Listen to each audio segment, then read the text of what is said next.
Om Namo Bhagavate Vasudevaya. Om Namo Bhagavate Vasudevaya.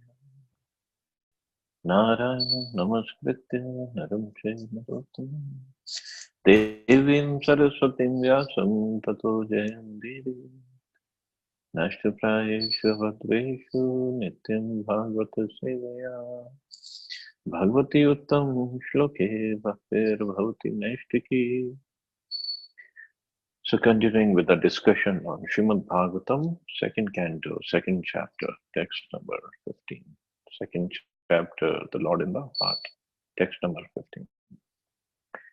So Shukdev Goswami is further speaking to Parikshit Maharaj. Stiram sukham chasanam astito yatir yada jihasam surmimang lokam kale cha deshe cha mano nasanjet pranam niyachin manasa jitasuhu. O king, whenever the yogi desires to leave this planet of human beings, he should not be perplexed about the proper time or place, but should comfortably sit without being disturbed, and regulating the life air should control the senses by mind. So before that, Shukdev Goswami was speaking how one should meditate upon the Supreme Lord, beginning from his lotus feet and going up. And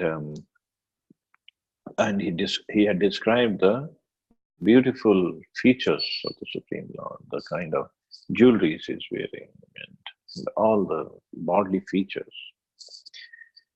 But then in the last verse, he says about the gross materialists, because since they don't have proper consciousness, a proper frame of mind, they should meditate upon the universal form.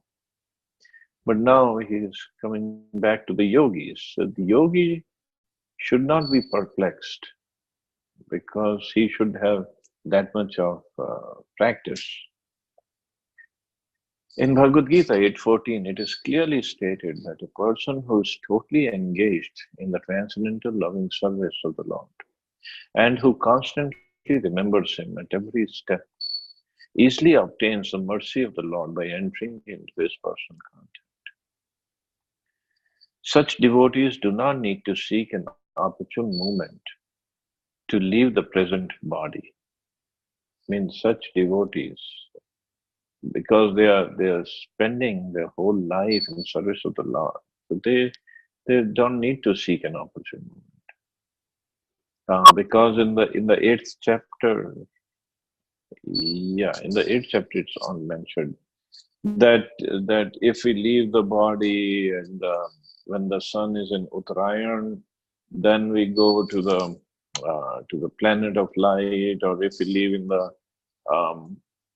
waxing moon night in 15 days, or when the moon is on the rise, then we go to the higher planet. Something, so many conditions are there. But Prabhupada is saying, or in the shloka it says, the devotees do not need to seek an opportune moment to leave the present body.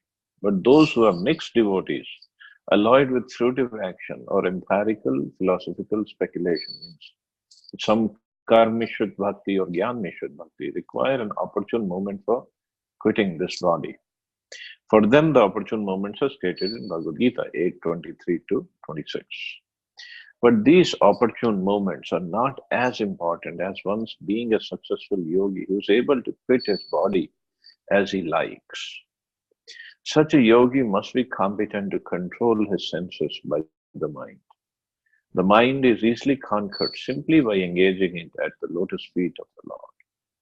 Gradually, by all such service, all the senses become automatically engaged in the service of the Lord.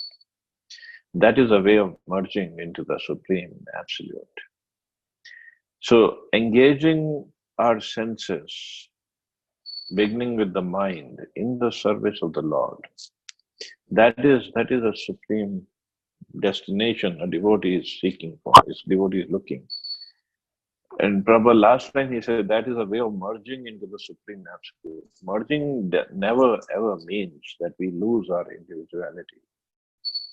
Merging means our desire becomes one, means our desire is always to serve Krishna. That is real merging.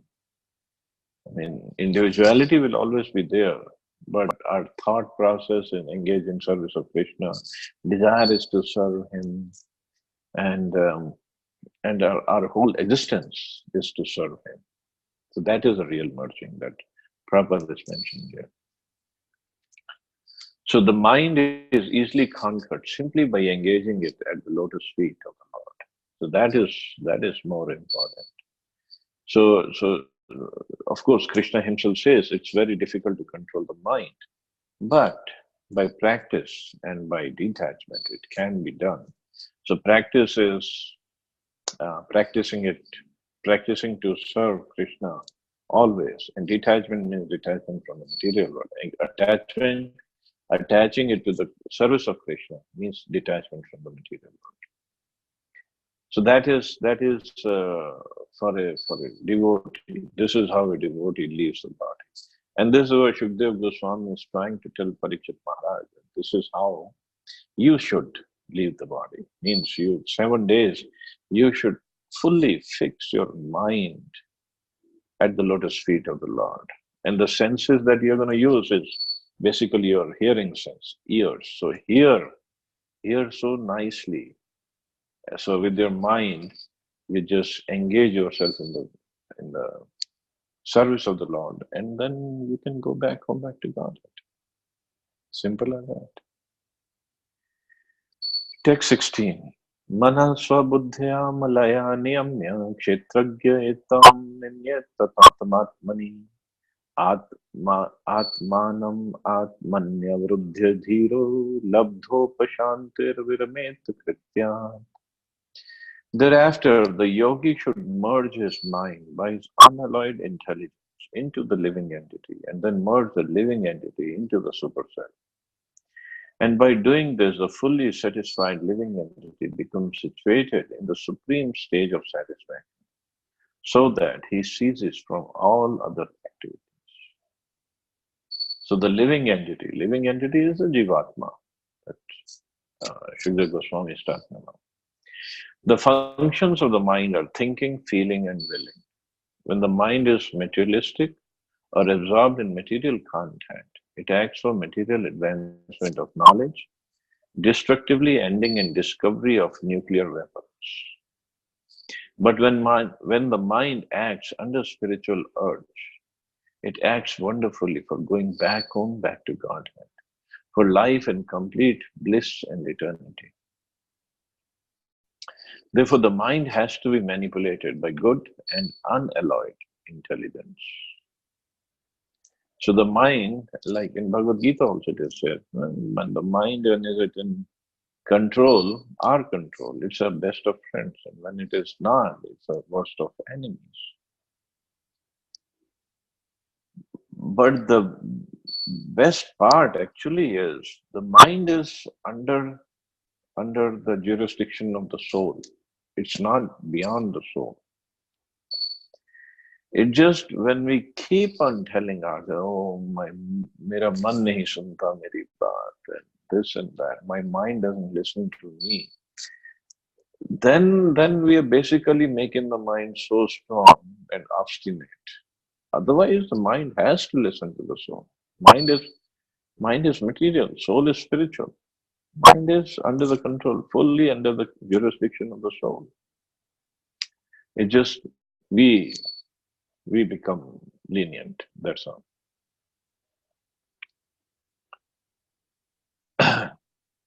One example I was hearing was,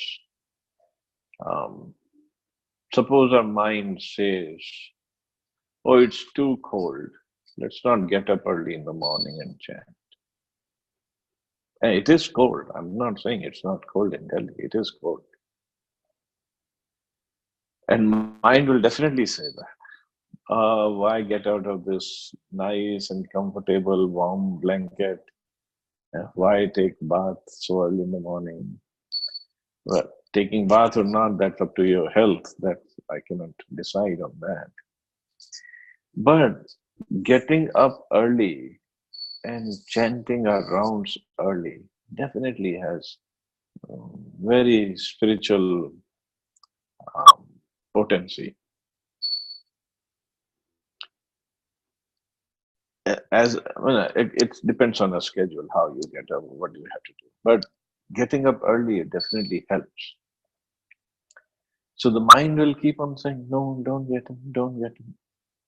Now it's up to the soul to tell the mind, "No, you have to listen to me. I don't have to listen to you." It's just like if we give in to our mind, then mind will keep on demanding more and more and more and more. It's just like suppose a child, little child is there, and the child asks for a knife, a sharp knife to play with. How many of us will give the child the sharp knife? We will not. No matter how much the child cries, we will not give him the sharp knife. We might give him some other toy to play with, which is not harmful, but we will not give him the sharp knife. So same thing with mind. Mind will keep on saying, "Oh, cut me some slack. Will get up at 7 or 8 or 9 or whatever." So cold. Why get up early? Chanting like Chaitanya Mahaprabhu said, "Niyamita Smaranena Kala." Any time can be done. So why we have to get up so early and chant? Well, it is good for us. That's why. So this is a game of mind. So that's what Prabhupada is saying. Therefore, the mind has to be manipulated by good and unalloyed intelligence. Perfect intelligence is to render service unto the Lord. One should be intelligent enough to understand that the living being is, in all circumstances, the servant of the circumstances. Every living being is serving the dictates of desire, anger, lust, illusion, insanity, and enviousness. They are the six anarthas in the heart, all materially affected. But even while executing such dictations of different temperaments, he is perpetually unhappy. When one actually feels this and turns his intelligence to inquiring about it from the right sources, he gets information of the transcendental loving service of the Lord. Instead of serving materially for the above mentioned different humors of the body, the living entity's intelligence then becomes freed from the unhappy illusion of materialistic temperament. And thus, by unalloyed intelligence, the mind is brought into the service of the Lord. When we become frustrated by the temporary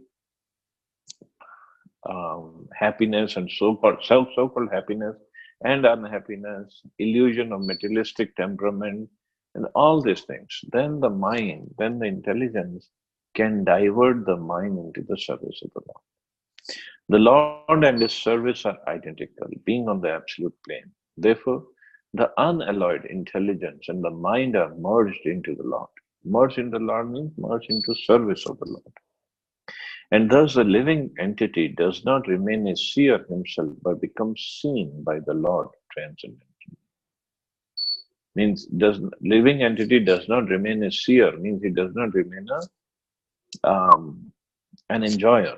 He becomes an object for enjoyment by the Lord. When the living entity is directly seen by the Lord dictates to him to act according to his desire. And when the living entity follows him perfectly, the living entity ceases to discharge any other duty for the illusory satisfaction. In his pure, unalloyed state, the living being attains a stage of full bliss, labdhopashanti, and ceases all material hankerings. So that is, every living entity is actually the pure, unalloyed person that Prabhupada is talking about, and is full of bliss, full of happiness. Not just happiness, full of eternal happiness, which never ends and it keeps on increasing. But in the material world, any happiness, so called happiness that we get, is all temporary and it's all very nominal. But the living soul is full of that. So we have to keep on reminding ourselves, I am that soul. I am that blissful soul. I am a servant of Krishna.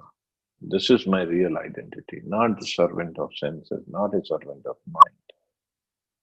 I am a servant of Krishna. I am a blissful soul. And I'm gonna achieve that position very soon, or I am in that state. In fact, when more we keep on reminding ourselves, more we go towards that position. Text 17. Na yatra kalo animisham para prabhu kutonu deva jagatam ya ishire na yatra sattvam na rajastamascha na vai vikaro na mahan pradhanam. In that transcendental state of labdhopashanti, there is no supremacy of devastating time, which controls even the celestial demigods who are empowered to rule over mundane creatures. And what to speak of demigods themselves? Nor is there the mode of material goodness, nor passion, nor ignorance, nor even the false ego, nor the material causal ocean, nor the material nature. So that is the transcendental state. That is what we have to, where we were, and we left that place to come here. Devastating time, which controls even the celestial demigods by its manifestation of past, present, and future, does not act on the transcendental plane. Means in the transcendental plane or in the spiritual world, the time is there, but the influence of time in terms of past, present, and future is not there. Everything is eternal. Everything is in the present. There is no past or future. The influence of time is exhibited by the symptoms of birth, death, old age, and disease. And these four principles of material conditions are present everywhere in any part of the material cosmos, up to the planet Brahmaloka, where the duration of life of the inhabitants appears to us to be fabulous. Insurmountable time even brings about the death of Brahma. So what to speak of other demigods like Indra, Chandra, Surya, Vayu, and Varuna. So this is time. And because of this time, Kal, which is known as Kal in the material world, everything is temporary. What to speak of Brahmaloka, which for us it's very highly inconceivable. Why? Let's look at Earth planet only. Prabhupada has given other places example of Greek Empire, British Empire, or what other empires are there? Roman Empire, Mongolian Empire. See, at that time, like when British Empire was there all over the world, it was said that the sun never sets on British Empire because they were all over the world. But now, where are they now? So with time, everything changes. Everything is temporary in this material. Any situation that we have, it will not last forever. With time, everything will change. All we have to have, if we are making some endeavor, great, but with the endeavor, we have to have some patience. The things will not change according to my dictates. It will change according to Krishna's dictates. But definitely, everything is temporary in the material world. So Prabhupada, or in the shloka also it is mentioned, Prabhupada is also mentioning, what about Brahmaloka, where the life is so amazing, appears to us to be fabulous, because Brahmaji himself, although from his planet point of view, he lives for 100 years, but from our point of view, he lives for 311 trillion, 40 billion years. That's just inconceivable for us. Forget about him. Even all the demigods, they live for a long time. Because demigods live or they are in the post for one Manvantar. One Manu rules for 71 Chaturyugas. So that's how long every demigod takes over the position, different position like Indra, Chandra, Surya, Vayu, Varuna, and others. So from our perspective, they live for a long time. But their life from Brahmaji's perspective is nothing. Because in Brahma's 12 hours, a day of Brahma, 14 times these demigods change the positions. So in 12 hours, 14 times means every demigod lives probably for like 40, 48 minutes or so, something like that, for Brahmaji's life. So from Brahmaji's point of view, they don't even exist. If in our day, something we see every 48 minutes, something changes, we'll not even bother about that. What is this? 48 minutes? Who cares? Every day, 14 times, things will change. But from our perspective, even demigods live for a very long time. So it's all about perspective. But everything is temporary. The astronomical influence directed by different demigods over mundane creatures is also conspicuous by its absence. In material existence, the living entities are afraid of satanic influence, but for a devotee on the transcendental plane, there is no such fear at all. The living entities change their material bodies in a different shapes and forms under the influence of different modes of material nature. But in the transcendental state, the devotee is gunatita, or above the material modes of goodness, passion, and ignorance. Thus, the false ego of I am the Lord of all I survey does not arise here. So that is spiritual world. It's basically this devotional service that we are performing or trying to perform. Basically, it's preparing us to go back to the spiritual world. Means we should at least, if not more, at least come to the mode of goodness. So we have to get beyond this passion and ignorance. And then the false ego, I am the Lord of all I survey, it should slowly go away from our consciousness. The consciousness should be, I'm the servant of everybody. Because in the spiritual world, everybody is trying to serve everybody else. Especially they're trying to serve Krishna, but at the same time, they're trying to serve everybody else. There, only one person is a Lord, that is Krishna. That's it. In the material world, the false ego of the living being trying to lord it over the material nature is something like the moths falling in a blazing fire.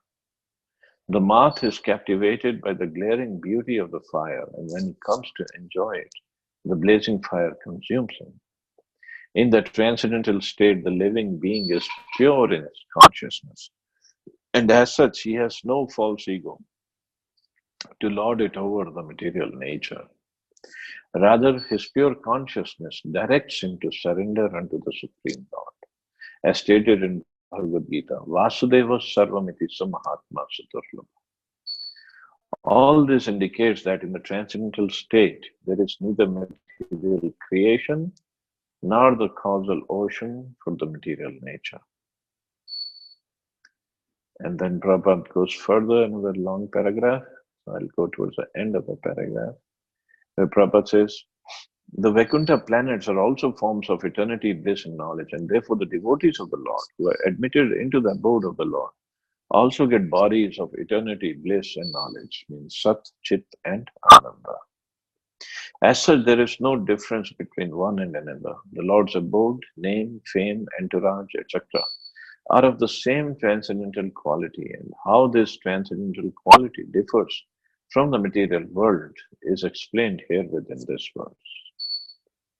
In the Bhagavad Gita, three principal subjects have been explained by Lord Sri Krishna, namely Karma Yoga, Jnana Yoga, and Bhakti Yoga. But one can reach the Vaikuntha planet by the practice of Bhakti Yoga only. The other two are incompetent in helping one reach the Vaikuntha lokas, although they can, however, conveniently take one to the effulgent Brahm Jyoti as described. So Bhakti Yoga is a process which takes us to the spiritual world, to the Vaikuntha Loka planet, and it's our preparation for that place. So we have to try to perform it nicely, and mind plays dirty games, but we should be able to control the mind and get over the mind's dictates. I'll stop here. See anybody has any questions or comments?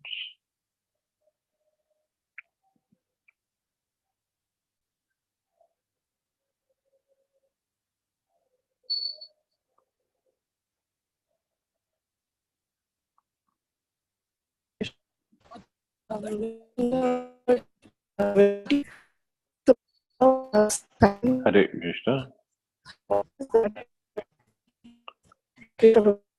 I lost you.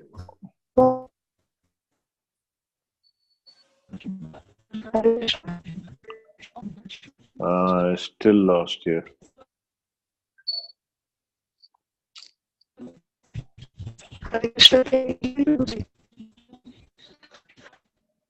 Hare Krishna.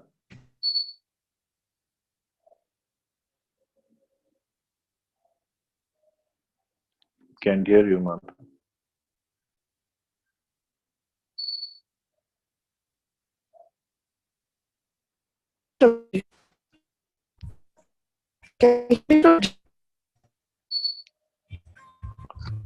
No, Mata, can't hear you. Maybe you can write on the group.